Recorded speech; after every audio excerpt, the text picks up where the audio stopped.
the hellfire will be brought forth. How?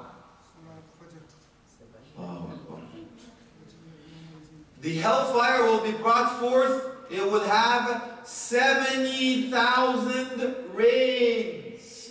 70 and 3 zeros after that. 70,000 rains. I sounded Egyptian there, didn't I? 70,000. Let us go to the pyramids. Does the bus stop here? I don't know exactly. Perhaps yes, perhaps no. Okay. So, I'm trying to make it a little bit on the lighter side, so I know it's not easy. Allah Kareem, inshallah. So the hellfire comes. It will be brought forth on Judgment Day in front of everyone. It will have 70,000 rains. Every one rain is controlled by how many angels? 70,000 angels. Do you believe it?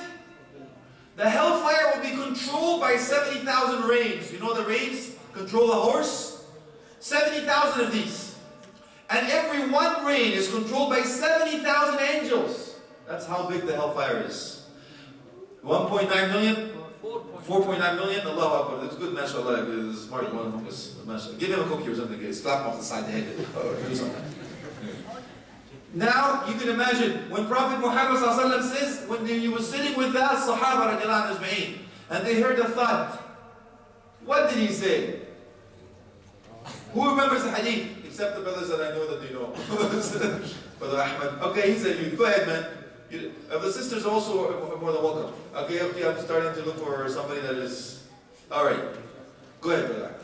There was a rock, he dropped it up, and after 40 عام, down the sound. Good for you. You want to pass it on to him? You know, that I will repeat it, inshallah. Prophet Muhammad was sitting with the Sahaba radiallahu anhu. What? I could have done that, man. Pass it on to you so you can throw it. Allah. He said, I heard a thud. What the amazing thing was that the Sahaba also heard it. They had this beautiful transparency. This is shafafiyah. Amazing. So you heard it too? They said, yes, we heard it. He says, this is a rock or a stone that was thrown in the fire 70 years ago. We already talked about the word 70. 70 years ago, it just reached its pit. The bottom of the fire. Just reached the pit of the fire. Do you believe it? Yeah. There is much more to share and what's in it and but I want you to do some homework, inshallah. But now 70,000 angels controlling one rain, 70,000 rains. And it has next, it comes and gobbles up those who don't do any good at all. Yeah.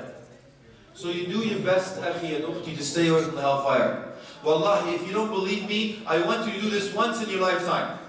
Go visit the hospital in the burn ward. Go ahead and see the patients that are being treated for burns.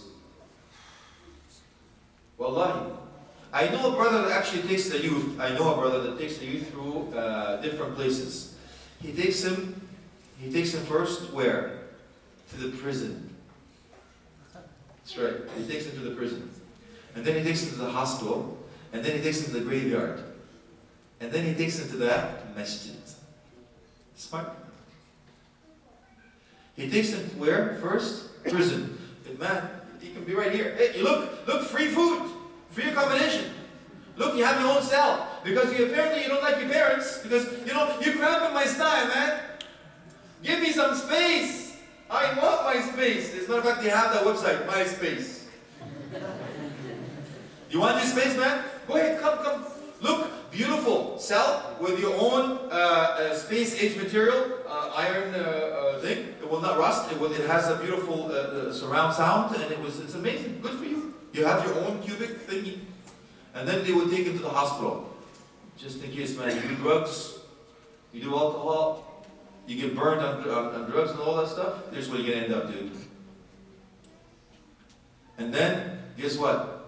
If you pass, If you miss the prison or if you miss the hospital, you're going to end up here. If it's worse, you're going to end up right here, beneath the ground, in this graveyard. Or, da-da-da-da! Look, beautiful, air-conditioned, bright, white, nice people. Jannah, inshallah. Riyadh al-Jannah. Irta'u. Yes, halaqat. Allah remembers you by name. Angels do a dua, supplication for you. Look at the difference, akhi. Where do you want to end up? It's all your choice, wallahi. Either prison, hospital, or graveyard, or Jannah, inshallah. Masajid. Think. Company you keep, and all that stuff. We talked about it before. So think about it. What do you want? Don't blame anybody else on your misfortune and Judgment Day. Nobody would. You won't buy it. You can. I can buy it, but it just won't be. Allah Subhanahu wa Taala. He created you. You won't be able to pull it. We talked about that before. Abdi liman tusalli. Remember that? Oh, my servant, why did you pray? Remember that? No, you don't remember that? No. Okay. I did say I'll finish with this, but I really finished with this. He says, "Ma salakakum fi saqar." Why are you in Saqar? It's a lower rank than Jahannam. By the way, Jahannam is the lightest one. Is the top one. We say Jannah darajat, hellfire darakat. Lower. And the lower you go, 70 times hotter than the one above.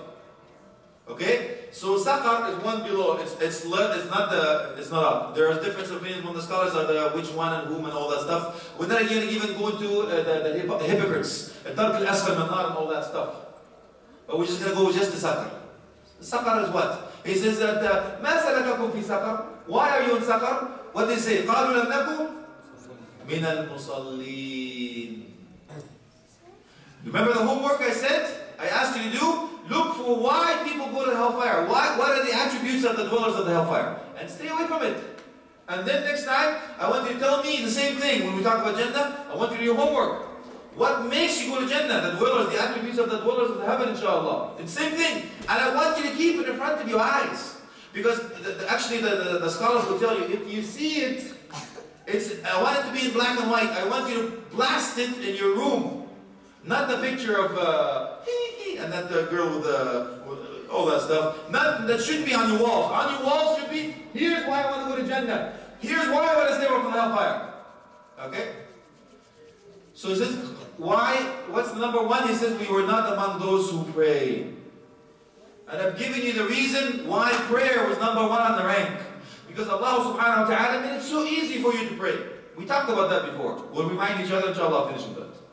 We said first, all the excuses are lifted. All excuses are gone. First of all, it should have been 50, and it came down to 5. But you will still get the reward for 50.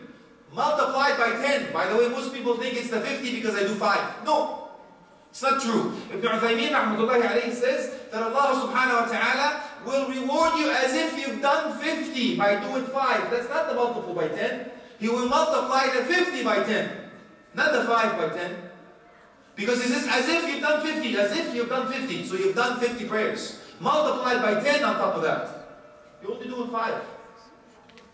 The only ibadah, the only act of worship that was prescribed in heaven, direct to Prophet Muhammad ﷺ, the elevation of the honor of the prayer. And then what?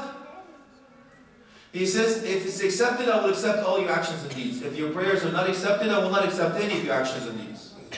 It's the difference between a true believer and an unbeliever, one of the opinions. If you're a Muslim, you're not a Muslim. If you don't believe there's something called salah, you're not a Muslim. No difference of opinions among the scholars. But if you believe there's something called a salah, but I'm lazy, you're still a disobedient Muslim, even though there is difference of opinions. But do you really want to take a chance? Please. Why? Let us now take it. How easy is this for you? How easy it is. You know what? You're traveling, every 4 rak'at, you make 2.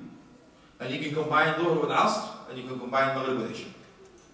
And then the excuses, well, we said the excuses. I don't know what the Qibla is. We said this, okay, akhi. You just do ijtihad as much as you can. فَتَمَّ وَجْهُ اللَّهِ. Whatever you want, inshallah, do as much as possible to find out what the Qibla is. If you can't, just pray, don't worry. No masjid. Are you kidding me? No Qibla, no masjid. No, that's okay. It's okay, akhi. Prophet Muhammad said, this whole earth was given to me as a masjid. eh,